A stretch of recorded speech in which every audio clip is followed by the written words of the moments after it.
پاکستانی اداکارہ مدیحہ رضوی اور اداکار حسن نعمان میں شادی کے 9 سال بعد طلاق ہو گئی۔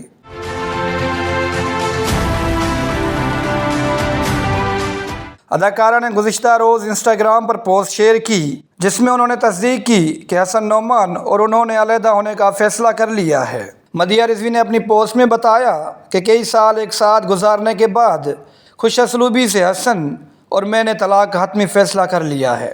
اداکارہ نے لکھا کہ ہم نے رشتے میں بہتری کی بہت کوشش کی، اس کے لیے کچھ وقت ساتھ اور الگ بھی رہے کہ اس رشتے کے لیے کیا بہتر ثابت ہو سکتا ہے، جس کے بعد آخری فیصلہ یہ کیا کہ طلاق ہی بہتر حل ہے۔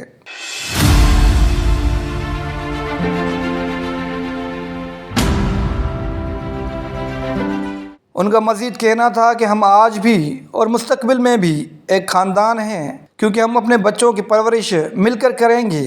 ہم سب سے اپیل کرتے ہیں کہ اس مشکل وقت میں ہماری پرائیویسی کا خیال رکھا جائے اور ہمیں دعاؤں میں بھی یاد رکھا جائے۔ خیال رہے کہ مدیحہ اور حسن کی شادی 2013 میں ہوئی تھی اور ان کی 2 بیٹیاں بھی ہیں۔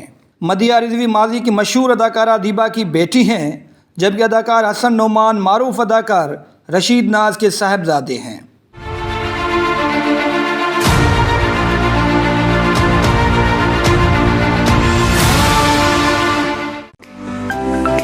To watch more videos, please subscribe to our channel and click the bell icon.